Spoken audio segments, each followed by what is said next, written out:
परिचय। पिताजी, मुझे यह जगह बहुत पसंद है। यह पार्क बहुत सुंदर है और यह प्रकृति से भरपूर है।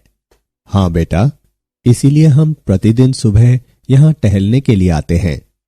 पिताजी, वो साइकिल चलाने वाला इतना थका हुआ क्यों है? वो इतना थका हुआ इसलिए है क्योंकि वह अपनी ऊर्जा खो रहा है। ऊर्जा? अच्छा, मेरे विज्ञान के शिक्षक ने हमें पिछले सप्ताह ऊर्जा के बारे में पढ़ाया था।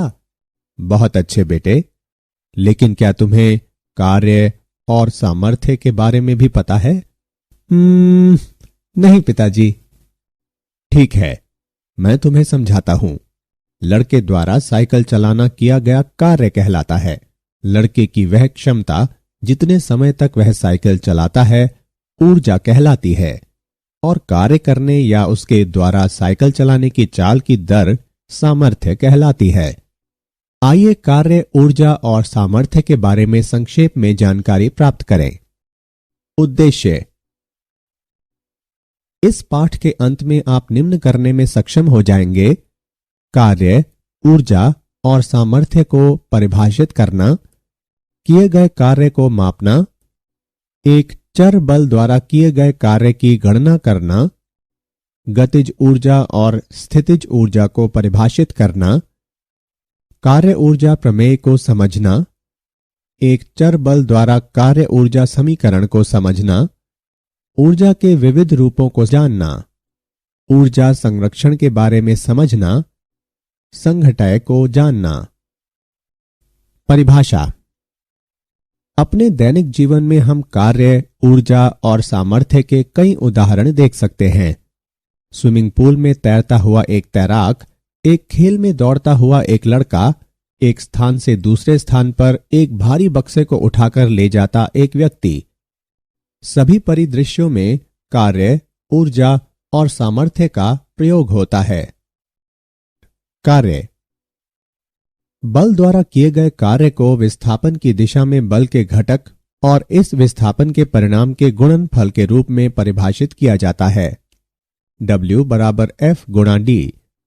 W बराबर F cos थीटा गुणा D। निम्नलिखित परिस्थितियों में किया गया कार्य शून्य होता है: जब बल और विस्थापन परस्पर लंबवत होते हैं, जब बल शून्य होता है, जब विस्थापन शून्य होता है। गतिज ऊर्जा। किसी पिंड में किसी गति के कारण जो ऊर्जा होती है उसे गतिज ऊर्जा कहते हैं। गतिज ऊर्जा बराबर 1/2 mv वर्ग। बहता हुआ जल, उड़ता हुआ पक्षी गतिज ऊर्जा वाले पिंडों के कुछ उदाहरण हैं। यह तार्किक है कि तेज चाल से गतिमान एक पिंड में धीमी चाल से गतिमान पिंड से अधिक गतिज ऊर्जा होनी चाहिए। उदाहरण। आइए गतिज ऊर्जा का एक उदाहरण लें। 10 किलोग्राम का एक पिंड विराम अवस्था में है जिस पर 40 न्यूटन का एक बल लगाया जाता है। 20 सेकंड के बाद पिंड द्वारा अर्जित की गई गतिज ऊर्जा की गणना करें। आइए हल देखें। दिए गए मान है m बराबर 10 किलोग्राम, u बराबर 0, f बराबर 40 न्यूटन, t बराबर 20 सेकेंड, v बराबर u प्लस at का प्रयोग करने पर हमें प्राप्त होता है v बराबर 80 मीटर प्रति सेकेंड।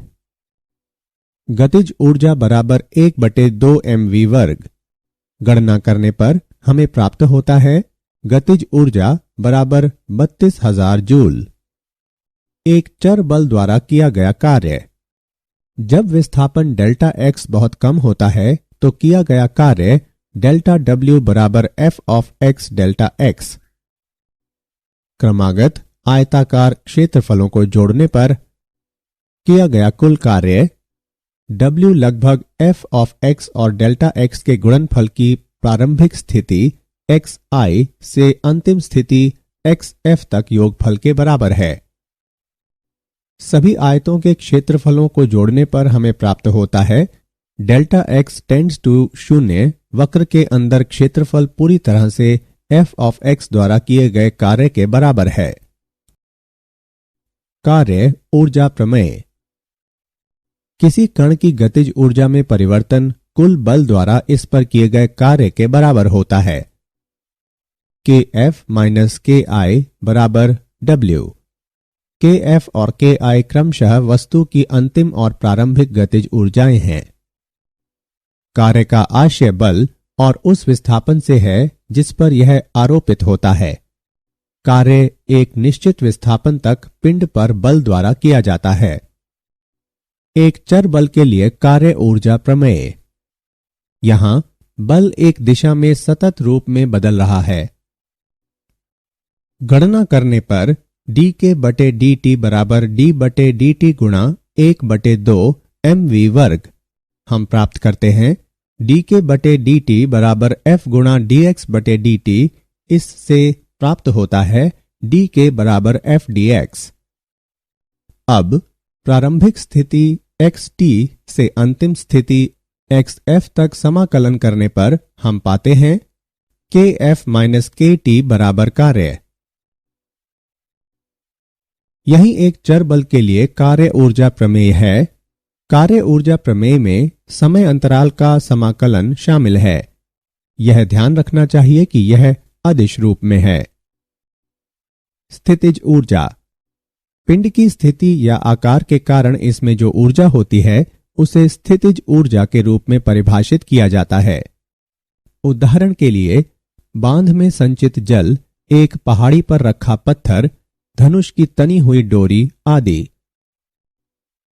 जब किसी पिंड को बिना त्वरण के जमीन से ऊपर ऊंचाई तक उठाया जाता है तो गुरुत्वाकर्षण के विरुद्ध कार्य किया जाता है और यह कार्य पिंड में स्थितिज ऊर्जा के रूप में संचित हो जाता है।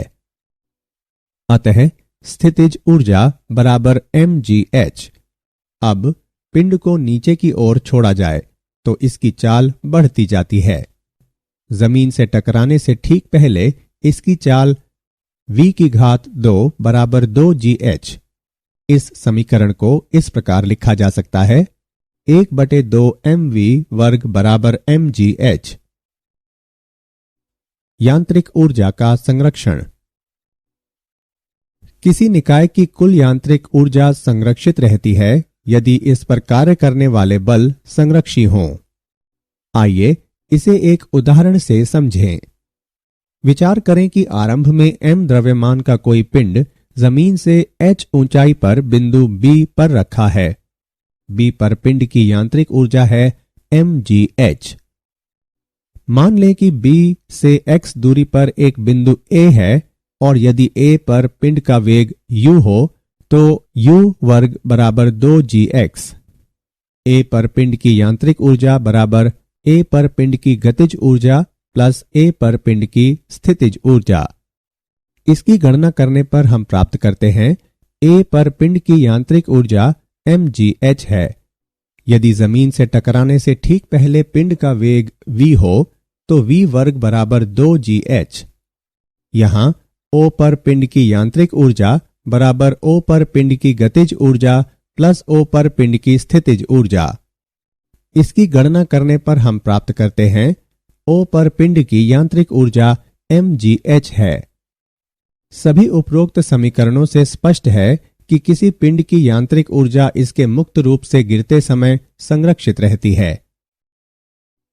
एक स्प्रिंग की स्थितिज ऊर्जा। जब किसी स्प्रिंग को बिना किसी त्वरण के फैलाया या संपीडित किया जाता है तो एक बाह्य बल द्वारा कुछ कार्य किया जाता है। यह कार्य स्प्रिंग में स्थितिज ऊर्जा के रूप में संचित हो जाता है। जब एक स्प्रिंग को फैलाया या संपीडित किया जाता है तो इसी प्रत्यस्थता के कारण स्प्रिंग में एक प्रत्यानयन बल उत्पन्न होता है जो इसकी लंबाई में परिवर्तन के अनुक्रमानुपाती होता है।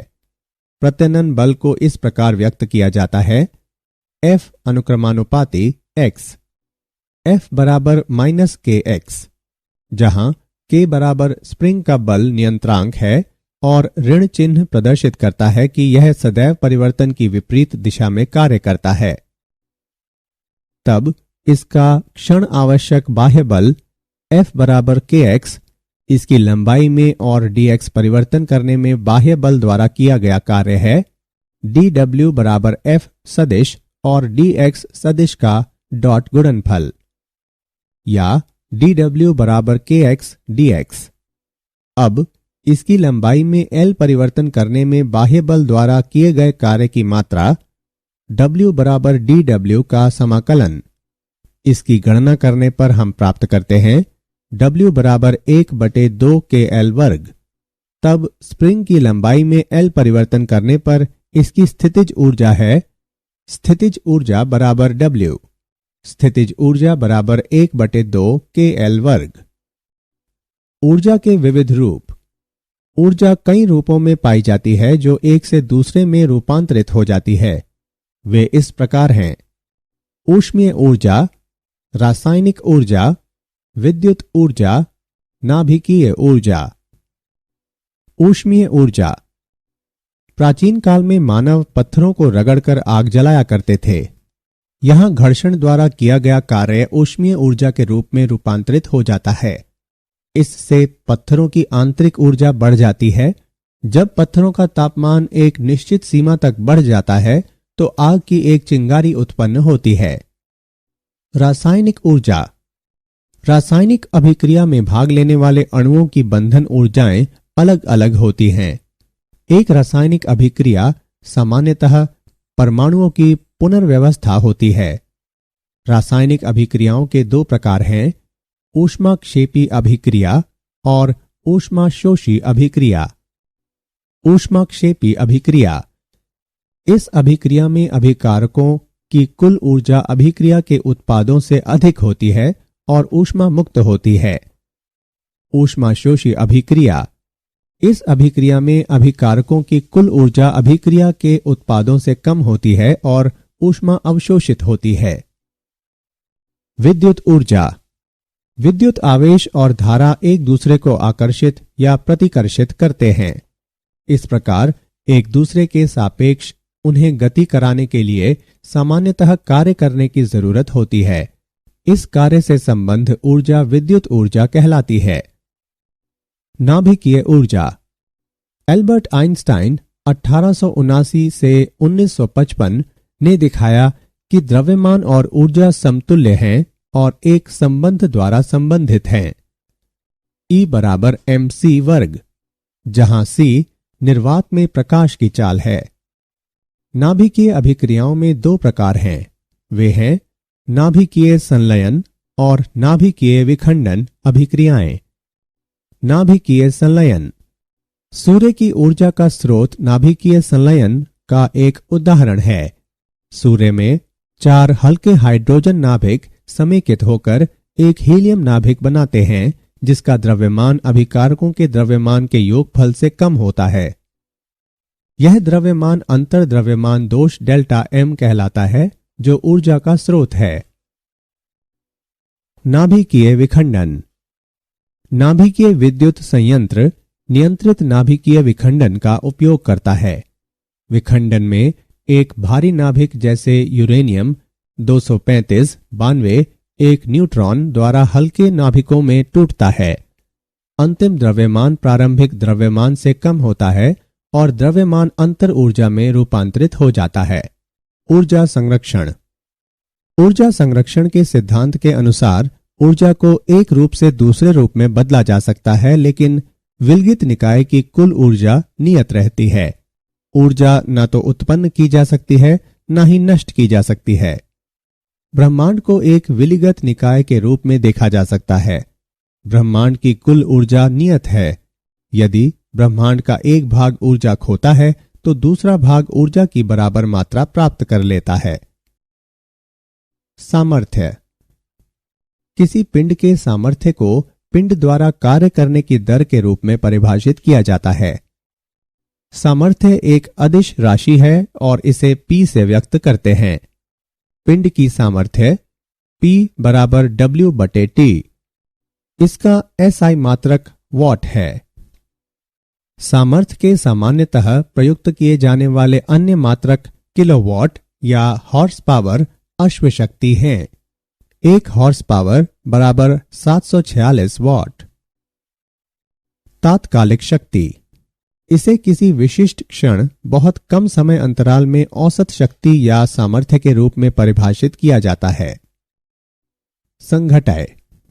दो पिंडों के मध्य संघटय को बहुत ही कम समय अंतराल के लिए पारस्परिक अन्योय क्रिया की प्रक्रिया के रूप में परिभाषित किया जाता है, जिसके कारण संपर्क में आने वाले पिंडों की ऊर्जा और संवेग परिवर्तित हो जाते हैं। संघटय दो प्रकार का होता है। प्रत्यास्थ संघटय, यह संघटय का वह प्रकार है जिसमें निकाय का संवेग और गतिज ऊर्जा दोनों संरक्षित रहते हैं। अप्रत्यास्थ संघटय, यह संघटय का वह प्रकार है जिसमें निकाय का संवेग तो संरक्षित रहता है, जबकि निकाय की गतिज ऊर्जा संरक्षित नहीं रहती है।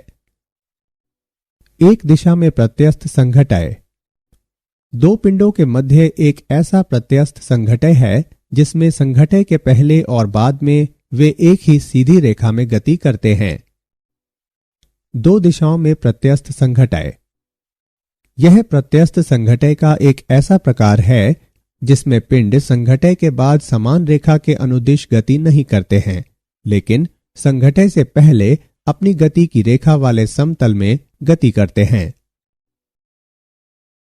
क्या आप जानते हैं, जेम्स वॉट एक व्यापारिक परिवार में पैदा हुए थे।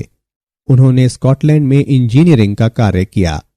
उन्होंने भाप इंजन को इस सीमा तक सुधार दिया कि अधिकांश लोग यह सोचते हैं कि वॉट ही भाप इंजन के आविष्कारक हैं। यह ध्यान रखना रोचक है कि मूलतः भाप इंजन का विकास न्यूकोमेन ने किया था। कार्य एक ऊर्जा है जिसे वस्तु पर कार्यरत बल के साधनों द्वारा एक वस्तु में या से स्थानांतरित किया जाता है।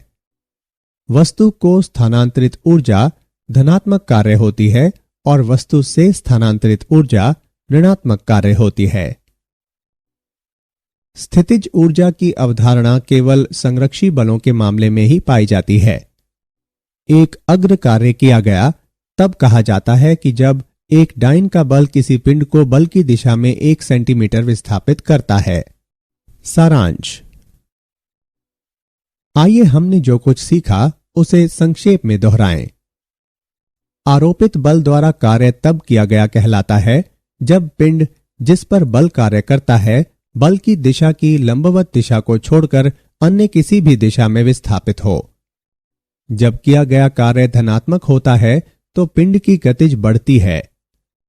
Fs आलेख और S अक्ष के मध्य क्षेत्रफल से किया गया कार्य प्राप्त होता है।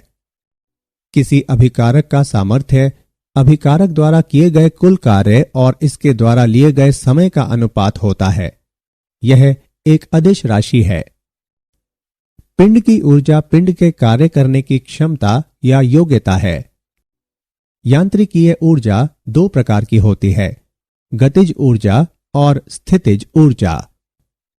कार्य ऊर्जा प्रमेय के अनुसार किसी बल द्वारा किया गया कार्य पिंड की गतिज ऊर्जा में कुल वृद्धि के बराबर होता है। ऊर्जा संरक्षण नियम के अनुसार ऊर्जा का कुल योगफल नियत रहता है। जब दो पिंड एक दूसरे से टकराते हैं या एक पिंड का मार्ग दूसरे पिंड के प्रभाव द्वारा बदल जाता है तो कहा जाता है कि दोनों में संघटय हुआ है।